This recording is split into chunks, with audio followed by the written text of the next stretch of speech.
अगर आपको कभी यह महसूस हुआ हो कि जिंदगी आपके खिलाफ खड़ी हो गई है, हर रास्ता बंद है, लोग साथ छोड़ चुके हैं और मन बिल्कुल टूट चुका है, तो आप अकेले नहीं हैं। हर इंसान की जिंदगी में ऐसे पल आते हैं जब उसे लगता है कि अब कुछ अच्छा नहीं होगा, लेकिन यहीं पर गीता का ज्ञान काम आता है। श्री कृष्ण कहते हैं, हर अंधकार के बाद प्रकाश जरूर होता है। इस संसार में कोई भी परिस्थिति स्थायी नहीं होती। जैसे रात के बाद दिन आता है, वैसे ही दुख के बाद सुख जरूर आता है। लेकिन इंसान की सबसे बड़ी भूल यही है कि दुख में वह उम्मीद छोड़ देता है। जब हम उम्मीद खो देते हैं तो जिंदगी की सबसे बड़ी शक्ति खो देते हैं। याद रखो, इंसान का सबसे बड़ा हथियार उसका विश्वास है। अगर आप अपने ऊपर विश्वास रखते हो तो कोई भी ताकत आपको हार नहीं सकती। गीता में कहा गया है, मनुष्य जैसा सोचता है वैसा ही बन जाता है। अगर आप अपने मन में नकारात्मक सोच रखोगे तो नकारात्मक परिणाम ही आएंगे, लेकिन अगर आप सकारात्मक सोच रखोगे तो कठिनाइयों के बीच भी रास्ता बन जाएगा। अक्सर हम सोचते हैं कि भगवान हमारी सुनते क्यों नहीं, लेकिन सच्चाई यह है कि भगवान हर वक्त हमारी सुन रहे होते हैं। बस फर्क इतना है कि हमें वह नहीं मिलता जो हम चाहते हैं, हमें वही मिलता है जो हमारे लिए सही होता है। कई बार हमारी इच्छाएं हमें गलत दिशा में ले जाती हैं और भगवान हमें उससे बचाते हैं। उदाहरण के लिए, मान लीजिए आप किसी रिश्ते के लिए बहुत मेहनत कर रहे हो, उस इंसान को पाने की कोशिश कर रहे हो, लेकिन बार बार असफल हो रहे हो। आप सोचते हो कि भगवान मेरी प्रार्थना क्यों नहीं सुन रहे, लेकिन सच ये है कि शायद वही रिश्ता आपकी बर्बादी का कारण बन जाता। भगवान ने उसे आपसे दूर करके आपको एक नए और सही मार्ग की तरफ मोड़ दिया। श्री कृष्ण कहते हैं, जो हो रहा है अच्छा हो रहा है, जो होगा अच्छा ही होगा। जब हम इस बात को दिल से मान लेते हैं तो जिंदगी में दुख की जगह शांति और संतोष आ जाता है। इंसान वही दुखी होता है जो परिस्थिति बदलने की कोशिश करता है, लेकिन खुद को बदलने से इनकार करता है। परिस्थितियों को बदलना हमारे हाथ में नहीं, लेकिन खुद को बदलना पूरी तरह हमारे हाथ में है। याद रखो, जिंदगी हमेशा वही सिखाती है जो हमें सीखने की जरूरत होती है। अगर आप पर मुश्किलें आई हैं तो समझ लीजिए यह मुश्किलें आपको मजबूत बनाने आई हैं। जैसे सोना आग में तपकर ही खरा सोना बनता है, वैसे ही इंसान कठिनाइयों में तपकर ही महान बनता है। अगर आप जिंदगी में सफल होना चाहते हो तो सबसे पहले अपने मन पर काबू पाना सीखो। गीता में स्पष्ट लिखा है, जिसने मन को जीत लिया उसने संसार को जीत लिया। क्योंकि हमारा मन ही हमें भटकाता है, कमजोर बनाता है और डराता है। अगर मन पर नियंत्रण कर लिया तो पूरी दुनिया पर नियंत्रण कर सकते हो। कभी कभी हम दूसरों से इतनी उम्मीदें लगा लेते हैं कि जब वे पूरी नहीं होती तो हम टूट जाते हैं। लेकिन कृष्ण का संदेश है, दूसरों से उम्मीद करना छोड़ दो और खुद से उम्मीद करना शुरू करो। जब इंसान खुद पर भरोसा करना सीख लेता है तो फिर किसी और पर निर्भर नहीं रहना पड़ता।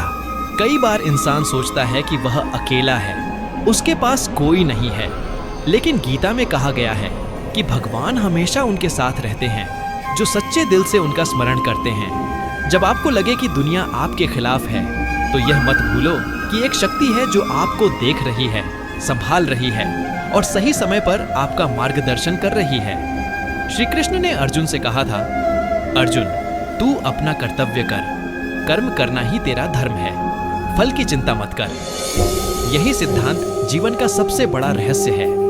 इंसान दुखी इसलिए होता है क्योंकि वह परिणाम पर ज्यादा ध्यान देता है और कर्म पर कम। लेकिन जब हम परिणाम की चिंता छोड़कर कर्म में मन लगाते हैं तो सफलता अपने आप आ जाती है। आपने देखा होगा कि किसान बीज बोता है, पानी देता है, खाद डालता है, लेकिन वह इस बात की चिंता नहीं करता कि बीज कब अंकुरित होगा। वह बस अपना काम करता है, परिणाम अपने आप समय आने पर मिलता है। वैसे ही हमें भी अपनी जिंदगी में मेहनत करनी है और विश्वास रखना है कि सही समय पर परिणाम मिलेगा। श्री कृष्ण कहते हैं, जो व्यक्ति धैर्यवान होता है वही महान बनता है। संकट के समय धैर्य रखना आधी लड़ाई जीत लेने जैसा है, लेकिन इंसान की सबसे बड़ी कमजोरी यही है कि वह धैर्य खो देता है। याद रखो, समय हमेशा बदलता है। अगर आज समय खराब है तो कल जरूर अच्छा होगा। बस धैर्य बनाए रखो। लोग क्या कहेंगे, यह चिंता छोड़ दो। लोग हमेशा कुछ न कुछ कहते ही रहेंगे। जब आप अच्छा करोगे तब भी लोग कहेंगे, और जब बुरा करोगे तब भी कहेंगे। इसलिए लोगों की बातों की चिंता छोड़कर अपनी जिंदगी जीना सीखो। गीता का यही संदेश है, तुम्हारा जीवन तुम्हारा है, इसे दूसरों की सोच पर मत चलने दो। दुनिया में दो तरह के लोग होते हैं, एक वो जिनके पास सब कुछ होता है लेकिन फिर भी वो दुखी रहते हैं, और दूसरे वो जिनके पास बहुत कम होता है लेकिन फिर भी वे हमेशा खुश रहते हैं। खुश रहने का राज बाहर की चीजों में नहीं है, बल्कि आपके भीतर की सोच में है। अगर मन शांत है तो कम में भी आनंद मिलेगा, और अगर मन अशांत है तो बहुत कुछ होते हुए भी दुखी रहोगे। याद रखो, मनुष्य का मन ही उसका सबसे बड़ा मित्र है और सबसे बड़ा शत्रु भी। अगर आप मन को वश में कर लोगे तो वही आपका मित्र बन जाएगा, लेकिन अगर मन आपको वश में कर ले तो वही आपका शत्रु बन जाएगा। इसलिए सबसे पहले अपने मन पर विजय पाना सीखो। जीवन में सबसे बड़ा अपराध यह नहीं है कि आप गिर गए, बल्कि यह है कि गिरने के बाद उठने की कोशिश ही नहीं की। गीता कहती है, हार मत मानो, कोशिश करते रहो। जब तक सांस है तब तक उम्मीद है। दुनिया में कोई भी असफल व्यक्ति असफल इसलिए नहीं होता कि वह गिरा, बल्कि इसलिए होता है क्योंकि उसने उठने की कोशिश छोड़ दी। आपको याद रखना होगा कि दुख और सुख दोनों ही अस्थायी हैं। जो आज है वह कल नहीं रहेगा। इसलिए सुख मिलने पर अहंकार मत करो और दुख मिलने पर निराश मत हो।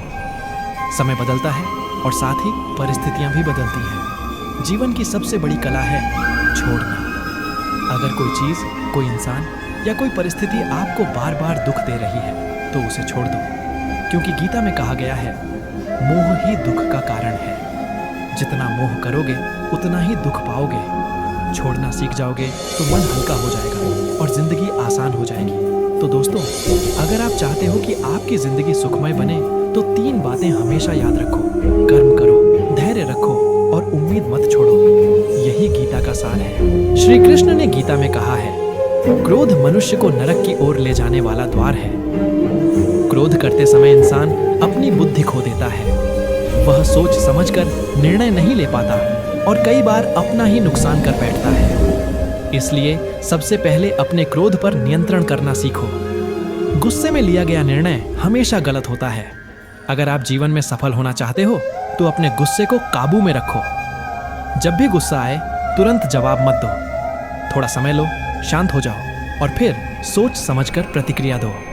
यही समझदारी है। गीता का स्पष्ट संदेश है, क्रोध से विनाश होता है और विनाश से दुख। इसलिए गुस्से को हमेशा शांत मन से संभालो।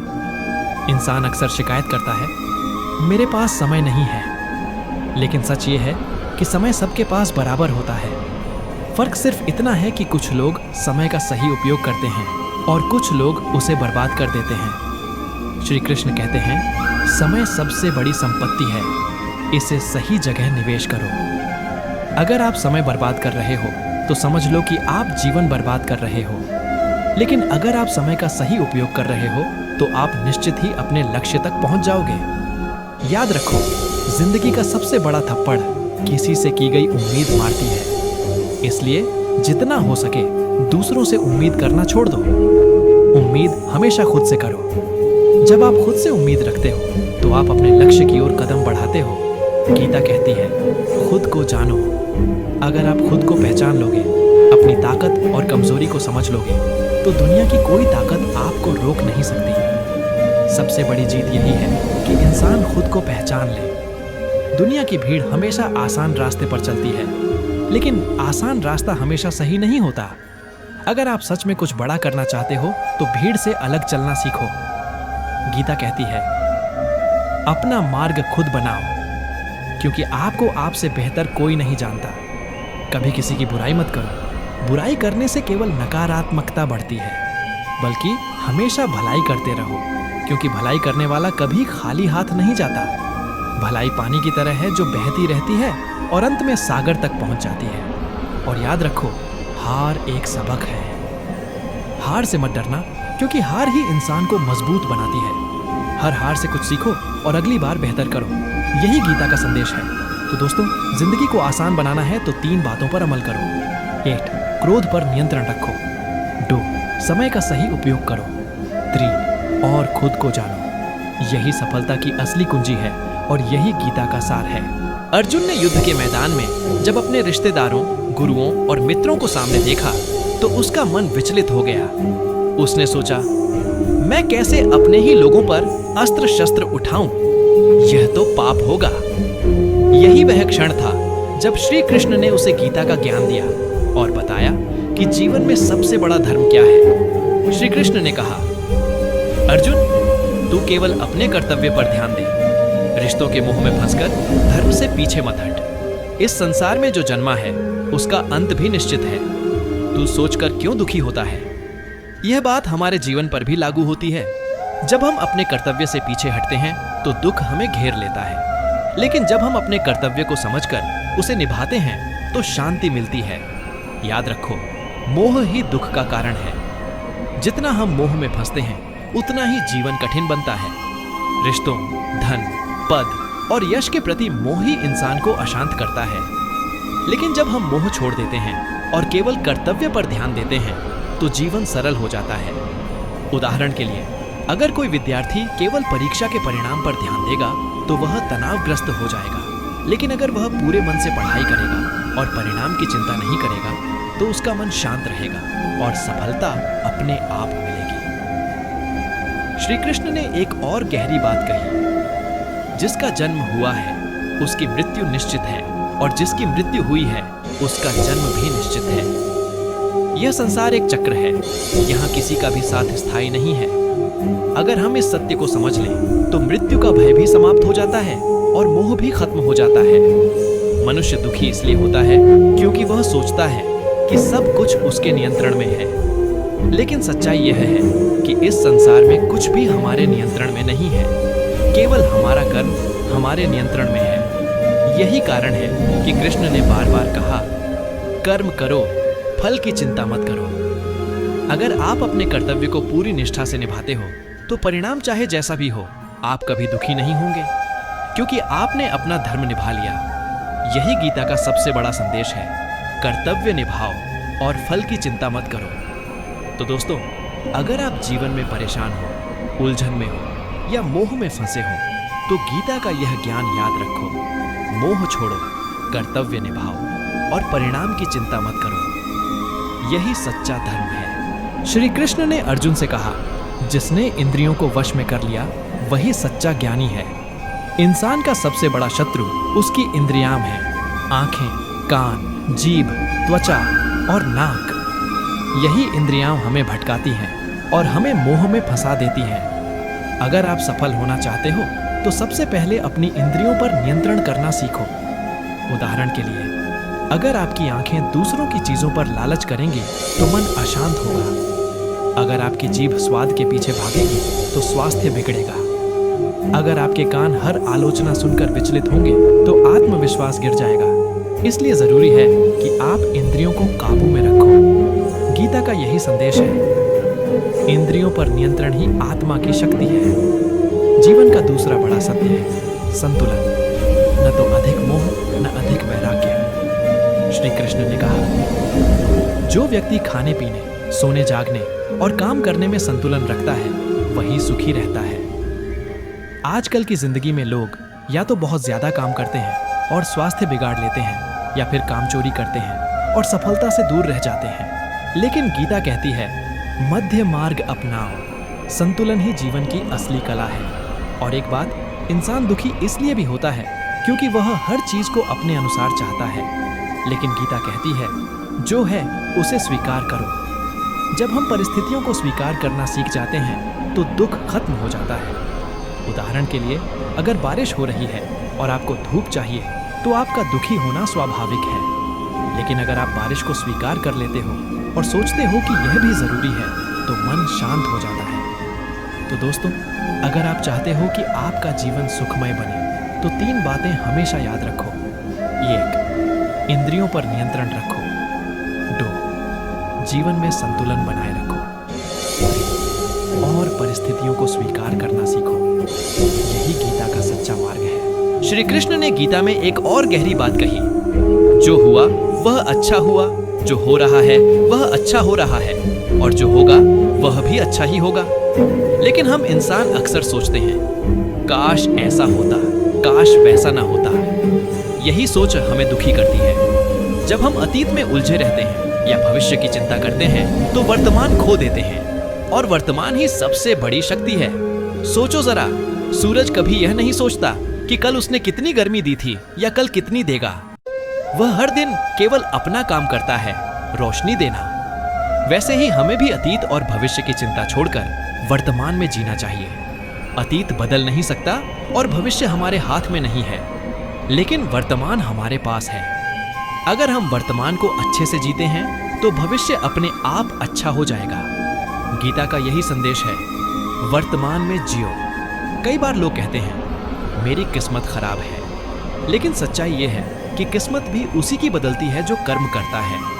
अगर आप बैठकर केवल सोचते रहोगे तो कुछ नहीं बदलेगा, लेकिन अगर आप कर्म करोगे तो किस्मत भी आपका साथ देगी। भगवान ने भी कहा है, कर्मण्येवाधिकारस्ते मां फलेषु कदाचन, यानी तुम्हारा अधिकार केवल कर्म करने पर है, फल पर नहीं। इसलिए कर्म करते रहो, बाकी भगवान पर छोड़ दो। तो दोस्तों, अगर आप जीवन में खुश रहना चाहते हो तो 3 बातें याद रखो। 1. अतीत की चिंता मत करो। 2. भविष्य की चिंता मत करो। 3. वर्तमान को अच्छे से जियो। यही गीता का सार है और यही जीवन का सबसे बड़ा रहस्य है। श्री कृष्ण ने गीता में कहा है, लोभ से मनुष्य का पतन होता है। जब इंसान अधिक पाने की इच्छा में फंस जाता है तो उसका संतोष खत्म हो जाता है, और बिना संतोष के सुख कभी नहीं मिल सकता। सोचो, एक छोटा बच्चा जब खिलौने से खेलता है तो खुश रहता है, लेकिन जैसे ही वह दूसरे बच्चे का खिलौना देखता है उसका मन बेचैन हो जाता है। यही स्थिति हमारी भी है। जब तक हम जो हमारे पास है उसमें संतोष रखना नहीं सीखते, तब तक कभी सच्चा सुख नहीं मिलेगा।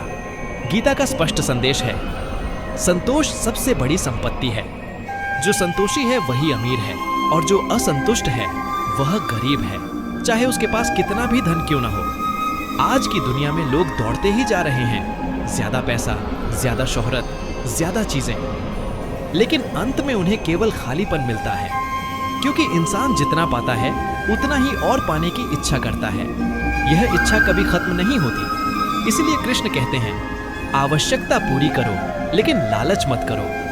जरूरत पूरी करना धर्म है, लेकिन जरूरत से ज्यादा की इच्छा मोह और बंधन है। उदाहरण के लिए, खाना खाना जरूरी है, लेकिन जरूरत से ज्यादा खाना बीमारी का कारण है।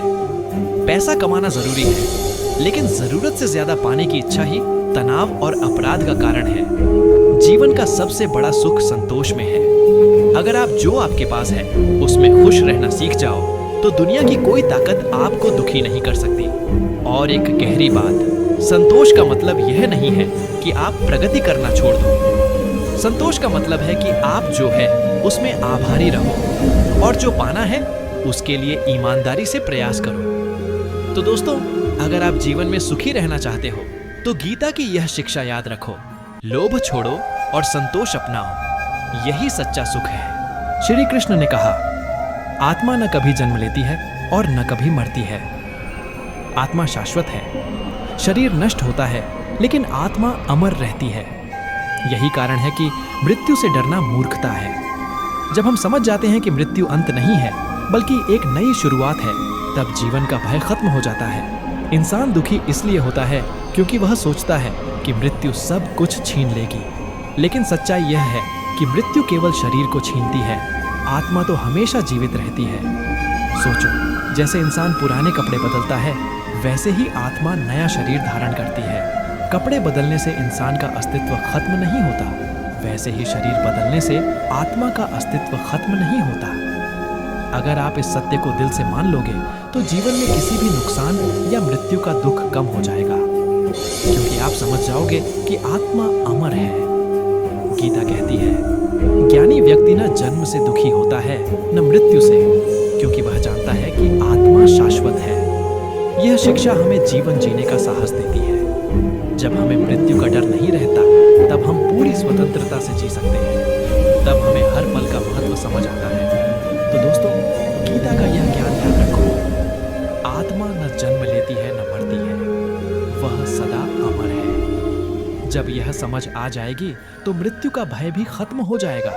और जीवन आनंदमय बन जाएगा। श्री कृष्ण ने गीता में कहा, योग ही जीवन का संतुलन है। योग का मतलब केवल आसन या प्राणायाम नहीं है। योग का असली अर्थ है मन, बुद्धि और आत्मा का एकत्व। जब इंसान का मन भटकता है तो वह दुखी होता है। जब उसका मन स्थिर होता है तब वह सुखी होता है। योग हमें मन को स्थिर करना सिखाता है। आज की भागदौड़ भरी जिंदगी में हर कोई तनाव में है, लेकिन योग और ध्यान से मन को शांत किया जा सकता है। ध्यान का मतलब है अपने अंदर की शक्ति को पहचानना। श्री कृष्ण ने कहा, योगी वही है जो सुख दुख, लाभ हानि और सफलता असफलता में समान रहता है। यानी योगी परिस्थितियों से प्रभावित नहीं होता। सोचो, अगर आपको सफलता मिले और आप बहुत अहंकारी हो जाओ तो यह भी नुकसान है, और अगर असफलता मिले और आप टूट जाओ तो यह भी नुकसान है। लेकिन अगर आप दोनों में संतुलन बनाए रखो तो जीवन आसान हो जाएगा। योग हमें यही सिखाता है, संतुलन बनाए रखना। और एक बात, योग केवल साधुओं के लिए नहीं है, योग हर इंसान के लिए है। चाहे आप विद्यार्थी हो, व्यापारी हो, कर्मचारी हो या गृहिणी, योग से हर कोई शांति और शक्ति पा सकता है। तो दोस्तों, गीता का यह संदेश हमेशा याद रखो, योग ही सफलता का रहस्य है। अगर आप योग और ध्यान को जीवन में अपनाते हो तो दुख दूर हो जाएगा और मन शांत रहेगा। गीता का सबसे गहरा संदेश है समर्पण। श्री कृष्ण ने अर्जुन से कहा, सभी धर्मों को छोड़कर केवल मेरा शरण ले, मैं तुझे हर पाप से मुक्त कर दूंगा, चिंता मत कर। इसका मतलब यह नहीं है कि आप कर्म करना छोड़ दो। इसका मतलब है कि आप कर्म करो, लेकिन फल और चिंता भगवान को समर्पित कर दो। जब इंसान समर्पण करना सीख जाता है तो उसका जीवन सरल हो जाता है, क्योंकि तब वह हर परिस्थिति में यही सोचता है, यह भी भगवान की इच्छा है। और जब इंसान भगवान की इच्छा को स्वीकार कर लेता है तो उसका मन हमेशा शांत रहता है। समर्पण का मतलब है अहंकार छोड़ना। जब तक अहंकार है तब तक दुख है, लेकिन जब अहंकार खत्म हो जाता है और हम खुद को भगवान के हाथों सौंप देते हैं तो दुख भी खत्म हो जाता है। सोचो, जब एक बच्चा अपने माता पिता का हाथ पकड़कर चलता है तो उसे कोई डर नहीं रहता, क्योंकि उसे विश्वास होता है कि उसके माता पिता उसे संभाल लेंगे। वैसे ही जब हम भगवान का हाथ पकड़ लेते हैं तो हमें किसी चीज का डर नहीं रहता।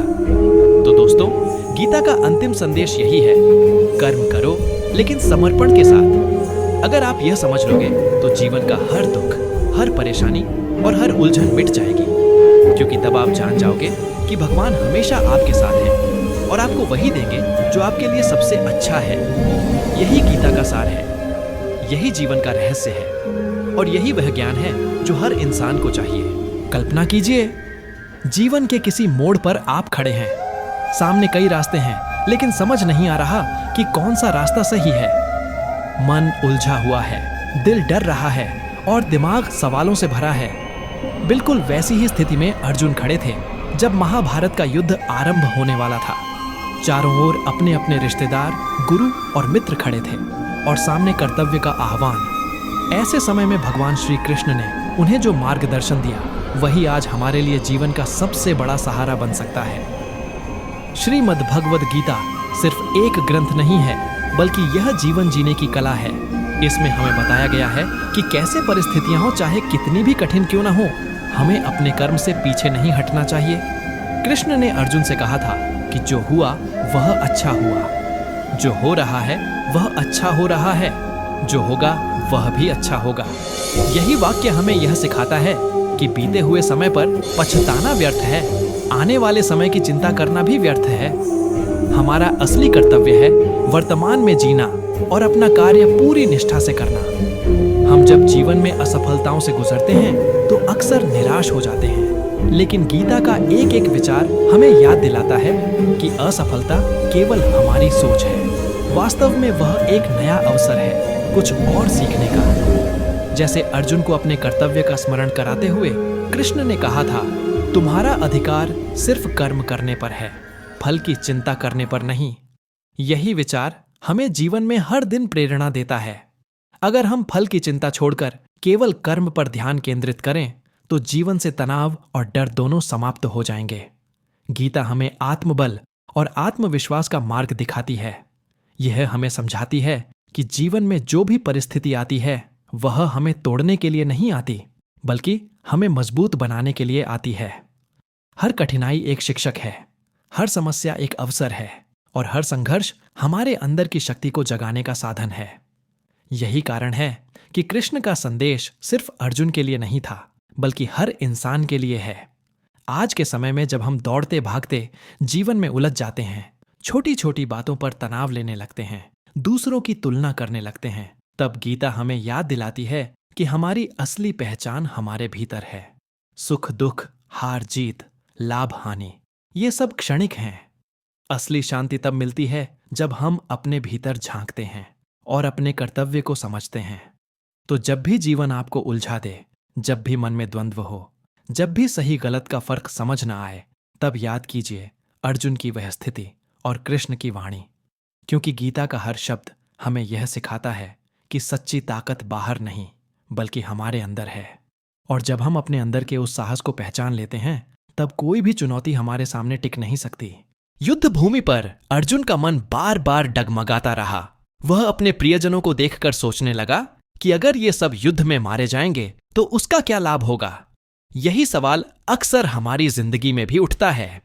जब हमें अपने फैसलों से किसी रिश्ते पर, किसी मित्रता पर या अपने आराम पर आंच आती दिखाई देती है, तो हम पीछे हट जाते हैं। लेकिन श्री कृष्ण ने जो अर्जुन से कहा, वही हमें भी समझना चाहिए। मनुष्य का जीवन केवल रिश्तों या मोह माया में उलझने के लिए नहीं है, बल्कि अपने धर्म और कर्तव्य को निभाने के लिए है। भगवान ने अर्जुन को यह स्पष्ट किया कि मनुष्य को वही करना चाहिए जो उसका धर्म है। अर्जुन का धर्म था योद्धा होने के नाते युद्ध करना। ठीक वैसे ही हर इंसान का एक अपना धर्म है। छात्र का धर्म पढ़ाई करना, किसान का धर्म खेती करना, कर्मयोगी का धर्म निस्वार्थ भाव से कार्य करना। जब हम अपने धर्म से मुंह मोड़ते हैं, तभी जीवन में बेचैनी और असमंजस बढ़ जाता है। लेकिन जब हम पूरे मन से अपना धर्म निभाते हैं, तो कठिनाइयों के बीच भी भीतर एक संतोष बना रहता है। कृष्ण ने यह भी कहा कि जो आत्मा है वह अमर है। शरीर नष्ट होगा, लेकिन आत्मा कभी नष्ट नहीं होती। यह विचार हमें भय से मुक्त करता है। हम अक्सर इसलिए डरते हैं क्योंकि हमें लगता है कि सब खत्म हो जाएगा। लेकिन गीता बताती है कि कुछ भी खत्म नहीं होता, केवल रूप बदलता है। जैसे कपड़े पुराने होने पर बदले जाते हैं, वैसे ही आत्मा शरीर बदलती है। जब यह सत्य हमें समझ में आ जाता है, तब मृत्यु का भय और हानि का डर धीरे धीरे समाप्त हो जाता है। हमारे जीवन में भी कई बार ऐसा होता है कि हम बदलाव से डरते हैं। नई नौकरी, नया शहर, नया रिश्ता, हर बदलाव हमें असुरक्षित महसूस कराता है। लेकिन जब हम यह समझ लेते हैं कि बदलाव ही जीवन का नियम है, तो डर के बजाय हम अवसर देखने लगते हैं। गीता का यही संदेश है कि डरना नहीं, बल्कि परिस्थितियों को स्वीकार करना और आगे बढ़ना। कृष्ण ने अर्जुन से यह भी कहा कि मनुष्य का सबसे बड़ा शत्रु उसका अपना मन है। अगर मन को वश में कर लिया तो पूरी दुनिया जीत ली, लेकिन अगर मन पर काबू नहीं पाया तो हम अपनी ही इच्छाओं और डर के गुलाम बन जाते हैं।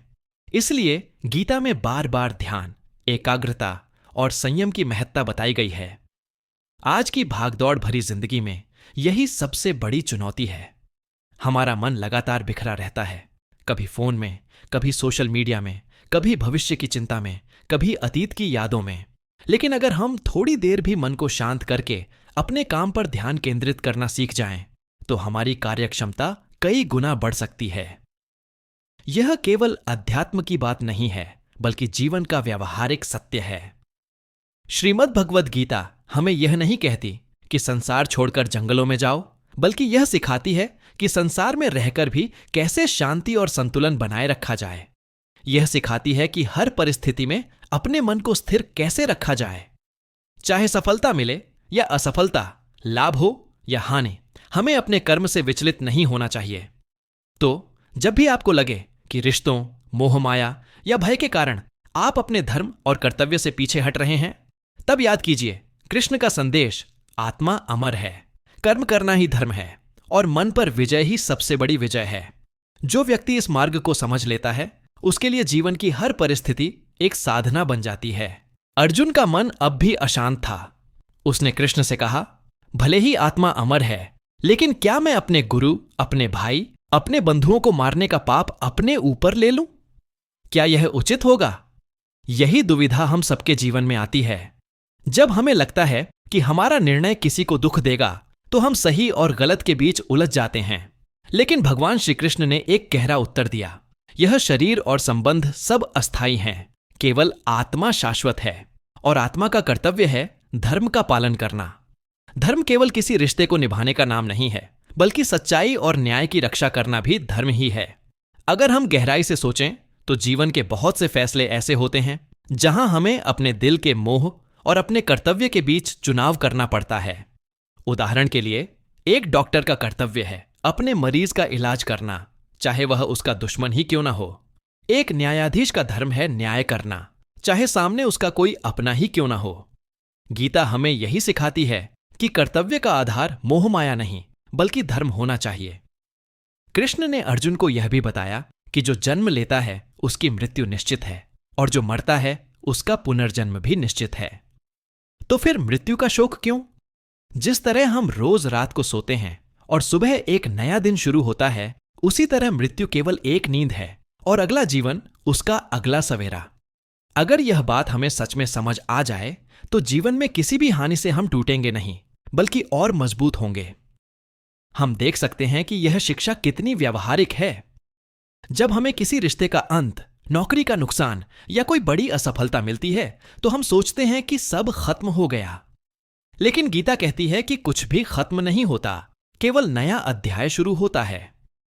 यह सोच हमारे भीतर नया उत्साह जगाती है और हमें दोबारा उठने की शक्ति देती है। इसके बाद कृष्ण ने अर्जुन को सबसे बड़ा रहस्य बताया, निष्काम कर्म का सिद्धांत। उन्होंने कहा, कर्म करो लेकिन फल की इच्छा मत करो। यही जीवन का सबसे बड़ा संतुलन है, क्योंकि जब हम केवल फल की चिंता करते हैं तो मन अशांत हो जाता है। हमें हमेशा यह डर लगा रहता है कि अगर फल अच्छा नहीं मिला तो क्या होगा, और यही चिंता हमारे काम को कमजोर कर देती है। सोचिए, एक छात्र अगर परीक्षा में सिर्फ अच्छे अंक लाने के डर से पढ़ाई करेगा तो उसका ध्यान डगमगा जाएगा। लेकिन अगर वही छात्र पढ़ाई को सीखने का अवसर समझकर मेहनत करेगा तो उसका ज्ञान बढ़ेगा और अच्छे अंक अपने आप आ जाएंगे। यही बात हर क्षेत्र में लागू होती है, चाहे व्यापार हो, नौकरी हो या रिश्ते। जब हम केवल कर्म पर ध्यान देते हैं और परिणाम को भगवान पर छोड़ देते हैं तो भीतर शांति बनी रहती है और कार्य भी उत्कृष्ट होता है। गीता हमें यह भी समझाती है कि समत्व सबसे बड़ा गुण है। सुख में फूल मतो, दुख में टूटो मत।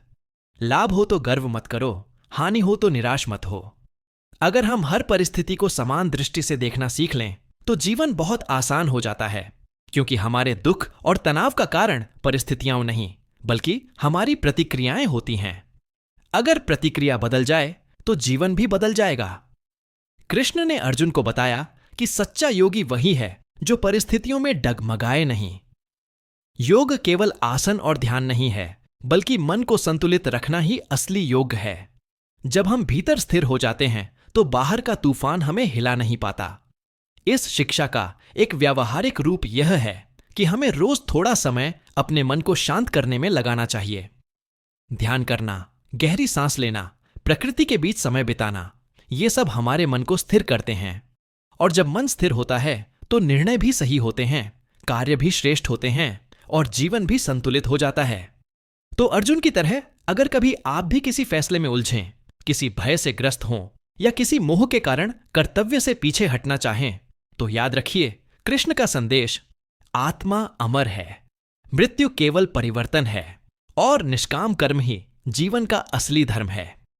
जब हम इन 3 बातों को आत्मसात कर लेते हैं तो जीवन न केवल सफल होता है, बल्कि शांत और संतुलित भी हो जाता है। अर्जुन धीरे धीरे कृष्ण के उपदेशों को समझने लगा, लेकिन उसके मन में अब भी प्रश्न थे। उसने कहा, हे माधव, अगर निष्काम भाव से कर्म करना ही सर्वोत्तम है तो फिर ज्ञान, ध्यान और त्याग का क्या महत्व है? क्या केवल कर्म से ही मोक्ष प्राप्त हो सकता है? यही प्रश्न अक्सर हमारे जीवन में भी उठता है। हम सोचते हैं कि क्या केवल काम करते रहना ही काफी है, या फिर हमें ध्यान, साधना और त्याग भी करना चाहिए। भगवान श्री कृष्ण ने बहुत ही स्पष्टता से समझाया, कर्म और ज्ञान दोनों ही जरूरी हैं, लेकिन उनमें से श्रेष्ठ है कर्म योग, क्योंकि ज्ञान बिना कर्म अधूरा है और कर्म बिना ज्ञान अंधा है। अगर कोई व्यक्ति केवल ज्ञान की बातें करे लेकिन उन्हें जीवन में उतारे नहीं, तो वह ज्ञान व्यर्थ है। वहीं अगर कोई व्यक्ति कर्म करता है लेकिन उसके पीछे विवेक नहीं है, तो उसका कर्म भी अधूरा रह जाता है। इसलिए गीता हमें यह संतुलन सिखाती है, ज्ञान से कर्म को मार्ग मिले और कर्म से ज्ञान की सार्थकता। आज के जीवन में भी यही लागू होता है। उदाहरण के लिए हमें पता है कि स्वस्थ रहने के लिए व्यायाम और संतुलित आहार जरूरी है। यह ज्ञान है, लेकिन अगर हम केवल जानते रहें और उस पर अमल न करें तो उसका कोई लाभ नहीं।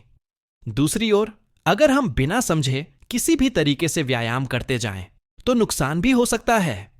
तो सही रास्ता है ज्ञान और कर्म का मेल। यही गीता का कर्मयोग है। कृष्ण ने अर्जुन को यह भी बताया कि सच्चा त्याग वह है जिसमें इंसान कर्म तो करता है, लेकिन परिणाम का अहंकार और आसक्ति छोड़ देता है। यह बात जीवन की सबसे गहरी शिक्षा है। हम अक्सर सोचते हैं कि त्याग का मतलब है सब छोड़ देना, नौकरी, परिवार, सुख सुविधाएं। लेकिन गीता बताती है कि असली त्याग बाहर की चीजें छोड़ने में नहीं, बल्कि भीतर के अहंकार और लोभ को छोड़ने में है। अगर कोई व्यक्ति संसार में रहते हुए भी मोह और लालच से मुक्त है, तो वही सच्चा सन्यासी है। हमारे जीवन में यह विचार बहुत व्यावहारिक है। जब हम काम करते हैं और उसमें सफलता मिलती है, तो अक्सर गर्व हो जाता है कि यह सब मैंने किया। और जब असफलता मिलती है तो हम टूट जाते हैं कि सब गलत हो गया। लेकिन अगर हम यह समझ लें कि हम केवल साधन हैं, असली कर्ता तो परमात्मा है, तो गर्व भी नहीं रहेगा और दुख भी नहीं। यही है निष्काम भाव से कर्म करना। कृष्ण ने यह भी समझाया कि जिस व्यक्ति का मन अपने नियंत्रण में है, वही सच्चा सुखी है। जिसने अपनी इंद्रियों को वश में कर लिया है, वही वास्तव में स्वतंत्र है। आज के समय में हम सोचते हैं कि स्वतंत्रता का मतलब है अपनी मर्जी से सब करना, लेकिन गीता कहती है कि असली स्वतंत्रता तो तब है जब हम अपनी इच्छाओं के गुलाम न हों। अगर मन कहे कि बार बार फोन देखो और हम देख लें, तो हम स्वतंत्र नहीं बल्कि आदत के कैदी हैं। अगर मन कहे कि गुस्सा करो और हम गुस्सा कर लें, तो भी हम बंधन में हैं। असली स्वतंत्रता है मन और इंद्रियों पर नियंत्रण। भगवान ने यह भी कहा कि योगी वही है जो संतुलन में रहता है। न अधिक सोना, न अधिक जागना, न अत्यधिक खाना, न अत्यधिक त्याग, न काम से भागना, न काम में डूब जाना। यह संतुलन ही योग है। और जो व्यक्ति संतुलित जीवन जीता है, वही स्थिर मन से अपने धर्म का पालन कर पाता है। हमारे आधुनिक जीवन में भी यह संतुलन बहुत जरूरी है। अगर हम सिर्फ काम में लगे रहें और आराम न करें, तो थकान और तनाव बढ़ेगा। अगर हम सिर्फ आराम करते रहें और काम न करें, तो आलस्य और निराशा बढ़ेगी। अगर हम सिर्फ धन कमाने के पीछे भागें, तो रिश्ते टूट जाएंगे। अगर हम सिर्फ रिश्तों में डूब जाएं, तो लक्ष्य छूट जाएंगे। इसलिए गीता का यह संदेश हर इंसान के लिए अमूल्य है। संतुलन ही सफलता और शांति का मार्ग है। अर्जुन की तरह हम भी जीवन में कई बार सोचते हैं कि मोक्ष कैसे मिलेगा, शांति कैसे मिलेगी, असली सुख कहां है। गीता का उत्तर स्पष्ट है। जब हम निष्काम भाव से कर्म करते हैं, जब हम अपने मन को नियंत्रित करते हैं और जब हम जीवन को संतुलन से जीते हैं, तभी सच्ची शांति मिलती है। मोक्ष कहीं बाहर नहीं, बल्कि हमारे भीतर है। तो अगर आप जीवन में भ्रमित हों कि कर्म करें या ज्ञान की ओर बढ़ें, त्याग करें या संसार में रहें, तो याद रखिए कृष्ण का यह संदेश, कर्म और ज्ञान का मेल ही श्रेष्ठ है। त्याग का असली अर्थ है अहंकार और आसक्ति छोड़ना, और योग का मतलब है संतुलन से जीवन जीना। यही जीवन को सफल और सार्थक बनाने का मार्ग है। अर्जुन धीरे धीरे कृष्ण के उपदेशों को समझने लगा, लेकिन उसके मन में अब भी प्रश्न थे। उसने कहा, हे माधव, अगर निष्काम भाव से कर्म करना ही सर्वोत्तम है, तो फिर ज्ञान, ध्यान और त्याग का क्या महत्व है? क्या केवल कर्म से ही मोक्ष प्राप्त हो सकता है? यही प्रश्न अक्सर हमारे जीवन में भी उठता है। हम सोचते हैं कि क्या केवल काम करते रहना ही काफी है, या फिर हमें ध्यान, साधना और त्याग भी करना चाहिए। भगवान श्री कृष्ण ने बहुत स्पष्टता से समझाया, कर्म और ज्ञान दोनों ही जरूरी हैं, लेकिन उनमें से श्रेष्ठ है कर्म योग, क्योंकि ज्ञान बिना कर्म अधूरा है और कर्म बिना ज्ञान अंधा है।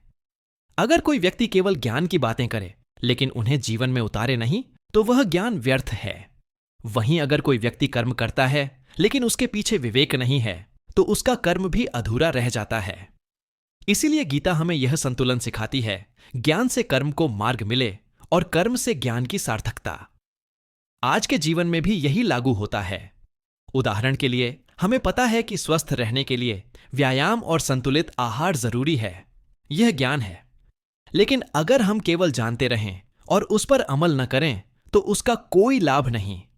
दूसरी ओर अगर हम बिना समझे किसी भी तरीके से व्यायाम करते जाएं तो नुकसान भी हो सकता है। तो सही रास्ता है ज्ञान और कर्म का मेल। यही गीता का कर्म योग है। कृष्ण ने अर्जुन को यह भी बताया कि सच्चा त्याग वह है जिसमें इंसान कर्म तो करता है लेकिन परिणाम का अहंकार और आसक्ति छोड़ देता है। यह बात जीवन की सबसे गहरी शिक्षा है। हम अक्सर सोचते हैं कि त्याग का मतलब है सब छोड़ देना, नौकरी, परिवार, सुख सुविधाएं। लेकिन गीता बताती है कि असली त्याग बाहर की चीजें छोड़ने में नहीं बल्कि भीतर के अहंकार और लोभ को छोड़ने में है। अगर कोई व्यक्ति संसार में रहते हुए भी मोह और लालच से मुक्त है तो वही सच्चा सन्यासी है। हमारे जीवन में यह विचार बहुत व्यावहारिक है। जब हम काम करते हैं और उसमें सफलता मिलती है तो अक्सर गर्व हो जाता है कि यह सब मैंने किया, और जब असफलता मिलती है तो हम टूट जाते हैं कि सब गलत हो गया। लेकिन अगर हम यह समझ लें कि हम केवल साधन हैं, असली कर्ता तो परमात्मा है, तो गर्व भी नहीं रहेगा और दुख भी नहीं। यही है निष्काम भाव से कर्म करना। कृष्ण ने यह भी समझाया कि जिस व्यक्ति का मन अपने नियंत्रण में है वही सच्चा सुखी है। जिसने अपनी इंद्रियों को वश में कर लिया है वही वास्तव में स्वतंत्र है। आज के समय में हम सोचते हैं कि स्वतंत्रता का मतलब है अपनी मर्जी से सब करना, लेकिन गीता कहती है कि असली स्वतंत्रता तो तब है जब हम अपनी इच्छाओं के गुलाम न हों। अगर मन कहे कि बार बार फोन देखो और हम देख लें तो हम स्वतंत्र नहीं बल्कि आदत के कैदी हैं। अगर मन कहे कि गुस्सा करो और हम गुस्सा कर लें तो भी हम बंधन में हैं। असली स्वतंत्रता है मन और इंद्रियों पर नियंत्रण। भगवान ने यह भी कहा कि योगी वही है जो संतुलन में रहता है। न अधिक सोना, न अधिक जागना, न अत्यधिक खाना, न अत्यधिक त्याग, न काम से भागना, न काम में डूब जाना। यह संतुलन ही योग है। और जो व्यक्ति संतुलित जीवन जीता है वही स्थिर मन से अपने धर्म का पालन कर पाता है। हमारे आधुनिक जीवन में भी यह संतुलन बहुत जरूरी है। अगर हम सिर्फ काम में लगे रहें और आराम न करें तो थकान और तनाव बढ़ेगा। अगर हम सिर्फ आराम करते रहें और काम न करें तो आलस्य और निराशा बढ़ेगी। अगर हम सिर्फ धन कमाने के पीछे भागें तो रिश्ते टूट जाएंगे। अगर हम सिर्फ रिश्तों में डूब जाएं तो लक्ष्य छूट जाएंगे। इसलिए गीता का यह संदेश हर इंसान के लिए अमूल्य है। संतुलन ही सफलता और शांति का मार्ग है। अर्जुन की तरह हम भी जीवन में कई बार सोचते हैं कि मोक्ष कैसे मिलेगा, शांति कैसे मिलेगी, असली सुख कहां है। गीता का उत्तर स्पष्ट है। जब हम निष्काम भाव से कर्म करते हैं, जब हम अपने मन को नियंत्रित करते हैं और जब हम जीवन को संतुलन से जीते हैं, तभी सच्ची शांति मिलती है। मोक्ष कहीं बाहर नहीं बल्कि हमारे भीतर है। तो अगर आप जीवन में भ्रमित हों कि कर्म करें या ज्ञान की ओर बढ़ें, त्याग करें या संसार में रहें, तो याद रखिए कृष्ण का यह संदेश कर्म और ज्ञान का मेल ही श्रेष्ठ है। त्याग का असली अर्थ है अहंकार और आसक्ति छोड़ना, और योग का मतलब है संतुलन से जीवन जीना। यही जीवन को सफल और सार्थक बनाने का मार्ग है।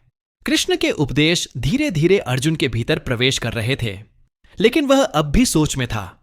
हे माधव, अगर आत्मा अमर है, अगर कर्म ही सर्वोत्तम है, अगर भक्ति ही सबसे सरल मार्ग है, तो फिर लोग इतना भेद क्यों करते हैं? कोई कहता है ज्ञान श्रेष्ठ है, कोई कहता है ध्यान श्रेष्ठ है, कोई कहता है यज्ञ और पूजा श्रेष्ठ है। तो असली सत्य क्या है? यही प्रश्न हर युग में हर इंसान के भीतर उठता है।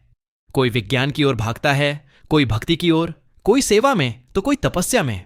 लेकिन कृष्ण ने स्पष्ट कहा, जो मार्ग भी ईमानदारी और श्रद्धा से अपनाया जाए वह अंततः उसी एक परम सत्य तक पहुंचाता है। सब मार्ग अलग अलग दिख सकते हैं लेकिन मंजिल एक ही है।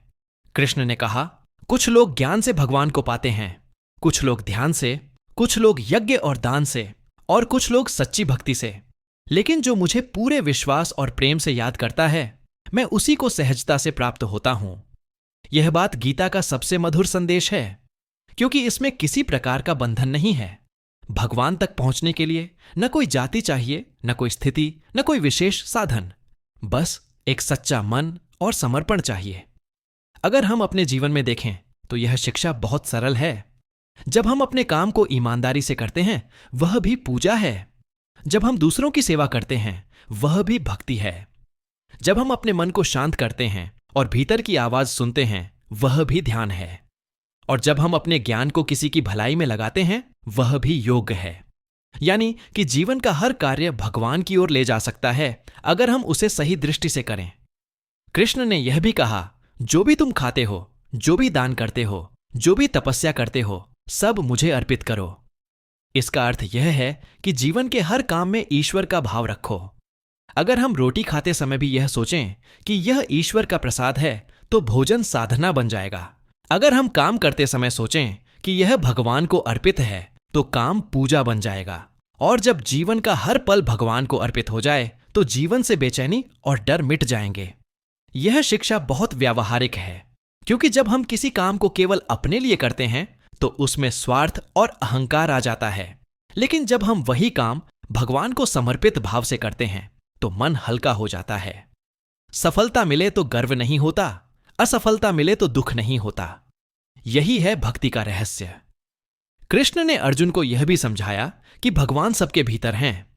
जैसे हवा सब जगह है, वैसे ही परमात्मा सब में है। कोई मंदिर में खोजता है, कोई मस्जिद में, कोई चर्च में, कोई गुरुद्वारे में। लेकिन सच्चाई यह है कि ईश्वर हर हृदय में है। और जब हम सब में ईश्वर को देखने लगते हैं, तो भेदभाव मिट जाता है। न कोई बड़ा रहता है, न कोई छोटा। सब एक ही परमात्मा के अंश हैं। अगर हम यह दृष्टि अपने जीवन में ला लें, तो समाज की कई समस्याएं मिट सकती हैं। न जात पात रहेगी, न ऊंच नीच। क्योंकि अगर सब में ईश्वर है, तो किसी को तुच्छ या महान मानने का सवाल ही नहीं उठता। कृष्ण ने अर्जुन को यह भी कहा, जो मुझे प्रेम से एक फूल, एक पत्ता, एक फल या थोड़ा सा जल भी अर्पित करता है, मैं उसे स्वीकार करता हूं।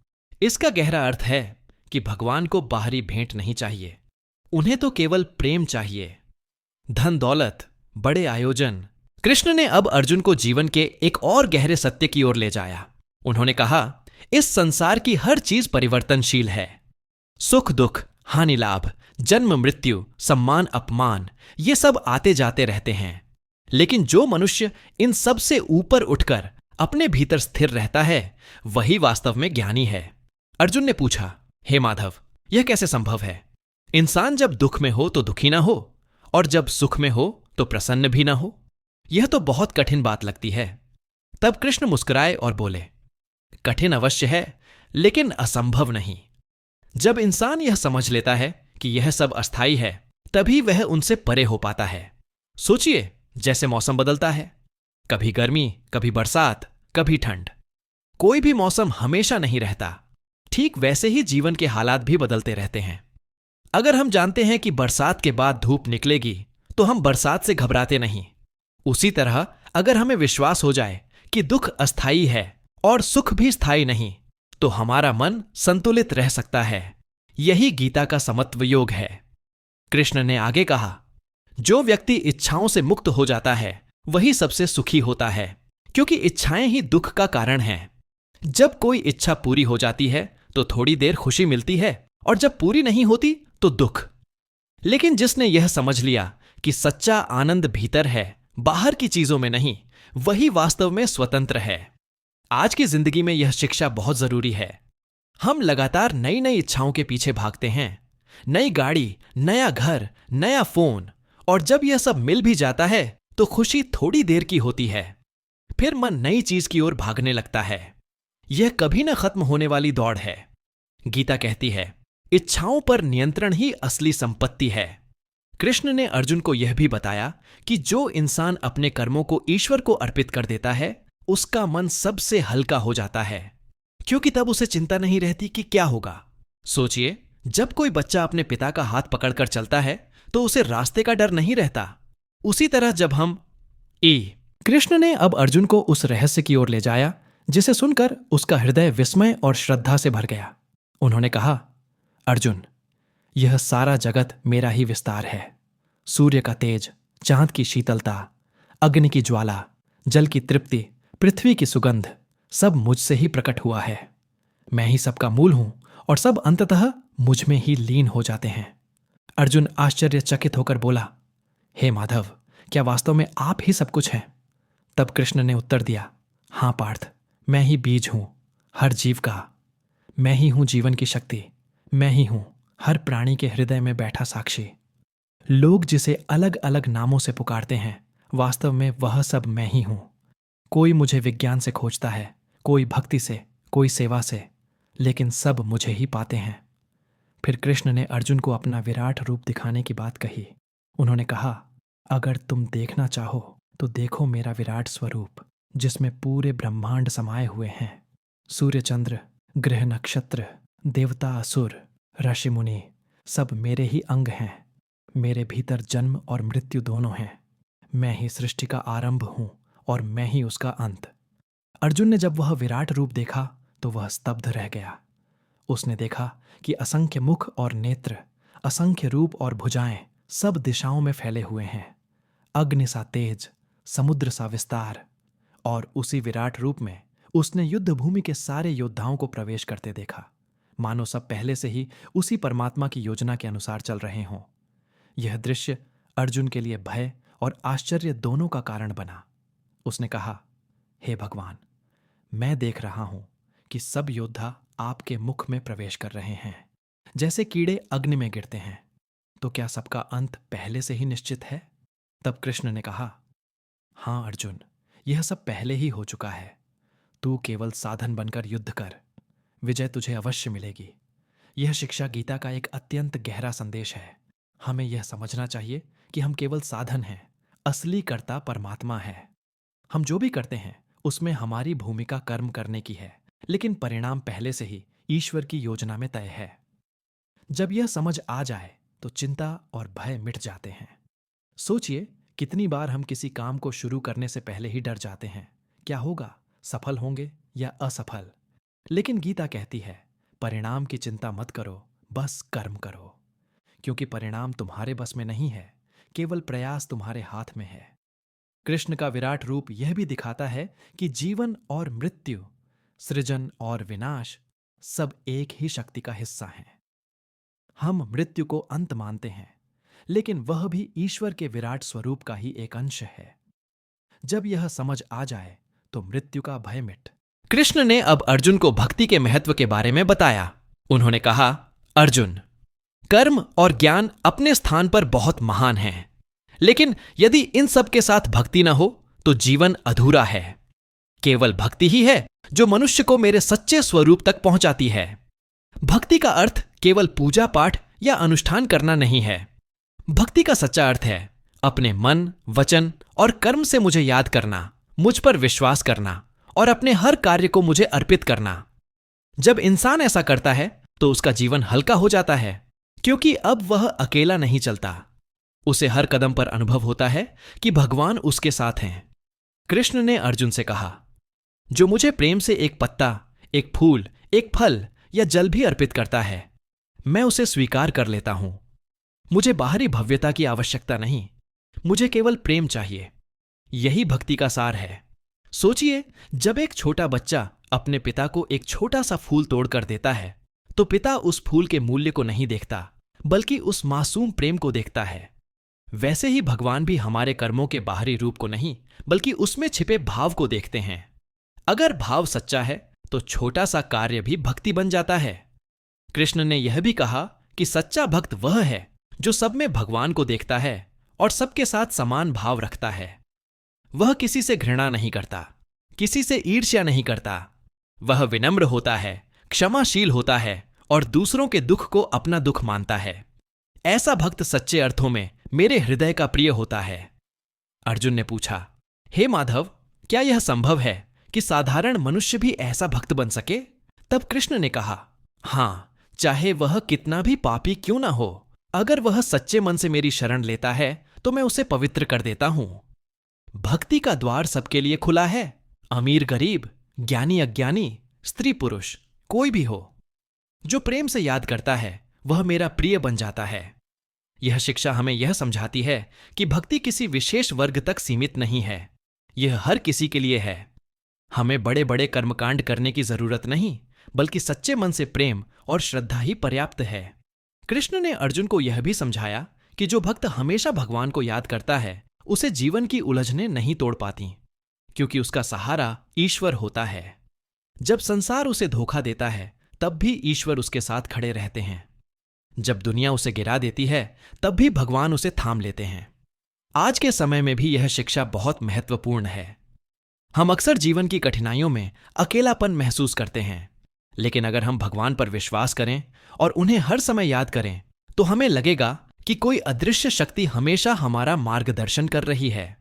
भक्ति का एक और स्वरूप है निष्काम भक्ति। जब हम भगवान को केवल अपने लाभ के लिए नहीं बल्कि केवल प्रेम से याद करते हैं तभी वह भक्ति शुद्ध कहलाती है। अगर हम केवल कठिनाइयों में भगवान को पुकारते हैं और सुख मिलने पर भूल जाते हैं तो वह अधूरी भक्ति है। लेकिन अगर हम हर समय भगवान को अपने जीवन का साथी माने तो वही सच्ची भक्ति है। कृष्ण ने अर्जुन से कहा, जो भी तू करता है, जो भी खाता है, जो भी अर्पण करता है, जो भी दान करता है, जो भी तप करता है, सब मुझे समर्पित कर। जब इंसान ऐसा करता है तो उसके सारे कर्म पवित्र हो जाते हैं और वह कर्म बंधन से मुक्त हो जाता है। तो गीता का यह संदेश है कि भक्ति सबसे सरल मार्ग है। इसमें न कोई बड़ा ज्ञान चाहिए, न कोई बड़ा साधन, केवल सच्चा प्रेम और विश्वास चाहिए। और यही प्रेम इंसान को भगवान से जोड़ देता है। यदि हम इस शिक्षा को जीवन में उतार लें तो हर पल भक्ति बन जाएगा। हमारा काम, हमारी सेवा, हमारा प्रेम सब भगवान को अर्पित हो जाएगा। और जब ऐसा होता है तो जीवन न केवल सफल होता है बल्कि सुख और शांति से भी भर जाता है। अर्जुन ने जब गीता की सारी शिक्षाएं सुन लीं तब भी उसके मन में एक प्रश्न उठा। उसने कृष्ण से पूछा, हे माधव, आपने मुझे कर्म, ज्ञान और भक्ति सबके मार्ग बताए, लेकिन अब मैं आपसे एक सीधा मार्गदर्शन चाहता हूं। मुझे जीवन में वास्तव में क्या सीखना चाहिए? अगर मैं सब कुछ एक साथ नहीं कर पाऊं तो कौन सी शिक्षा सबसे पहले अपनाऊं? कृष्ण ने मुस्कुराकर कहा, पार्थ, जीवन में 3 बातें सबसे पहले सीखनी चाहिए। पहली बात है धैर्य। बिना धैर्य के कोई साधना, कोई कर्म और कोई संबंध टिक नहीं सकता। जब तू कठिनाइयों में धैर्य रखेगा तभी तू जीत पाएगा। दूसरी बात है निस्वार्थता।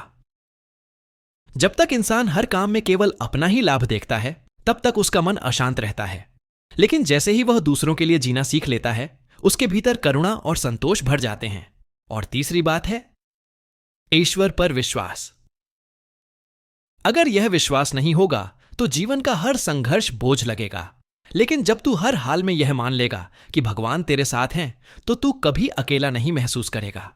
अर्जुन ने पूछा, हे केशव, क्या साधारण मनुष्य भी यह तीनों बातें सीख सकता है? तब कृष्ण ने कहा, हां, यह किसी के लिए कठिन नहीं। धैर्य सीखने के लिए हर दिन अपने मन को छोटे छोटे अभ्यास में लगाओ। गुस्सा आने पर चुप रहना भी धैर्य है। हार मिलने पर दोबारा प्रयास करना भी धैर्य है। निस्वार्थता सीखने के लिए किसी जरूरतमंद की मदद करो बिना किसी प्रत्याशा के। छोटा सा कार्य भी तेरे हृदय को बदल देगा। और विश्वास सीखने के लिए हर दिन कुछ पल ईश्वर का स्मरण करो। जब तू सुबह उठते ही उनका नाम लेगा और रात को सोते समय उनका धन्यवाद करेगा तब तेरे मन में धीरे धीरे गहरी आस्था पैदा होगी। आज के समय में लोग सबसे अधिक यही 3 बातें भूल जाते हैं। जल्दीबाजी के कारण धैर्य खो देते हैं, स्वार्थ के कारण रिश्तों को बिगाड़ लेते हैं और कठिनाइयों में विश्वास छोड़ देते हैं। लेकिन गीता कहती है यही 3 गुण जीवन की नींव हैं। अगर इन्हें सीख लिया तो बाकी सब अपने आप आ जाएगा। कृष्ण ने अंत में कहा, पार्थ, जो सीख तू सबसे पहले ले वही तेरा जीवन बदल देगी। और याद रख, सीखना कभी रुकना नहीं चाहिए। हर दिन नया सीख, हर दिन नया समझ, यही जीवन की सच्ची साधना है। तो अर्जुन को यह उत्तर मिला कि इंसान को सबसे पहले धैर्य, निस्वार्थता और विश्वास सीखना चाहिए। यही 3 बातें जीवन को स्थिर, शांत और सफल बना देती हैं। और यही हर मनुष्य के लिए गीता का अगला संदेश है। सीखते रहो, बढ़ते रहो और हर पल को ईश्वर को अर्पित करते रहो। आज के समय में जब हर ओर भाग दौड़ है, मन अशांत रहता है और लोग छोटी छोटी बातों में तनाव महसूस करते हैं, तब मन को शांति और आत्मा को सुकून देने वाली धुनें बहुत जरूरी हो जाती हैं। ऐसी ही एक धुन है मोहन मुरली धुनवंश से। अगर आप इसे सुनते हैं और इसके चैनल को सब्सक्राइब करते हैं तो आपको कई गहरे और स्थायी लाभ मिल सकते हैं। सबसे पहला लाभ है मन की शांति। मोहन मुरली धुन में बांसुरी की मधुर तान और दिव्यता का संगम होता है। यह संगीत सीधा हमारे मन की बेचैनी को शांत करता है। जब भी आप परेशान हो, चिंता में हो या नींद न आ रही हो, इस धुन को सुनने से आपका मन स्थिर और हल्का महसूस करेगा। दूसरा लाभ है आध्यात्मिक जुड़ाव। कहा जाता है कि भगवान श्री कृष्ण की बांसुरी की ध्वनि आत्मा को ईश्वर से जोड़ने का माध्यम है। जब आप इस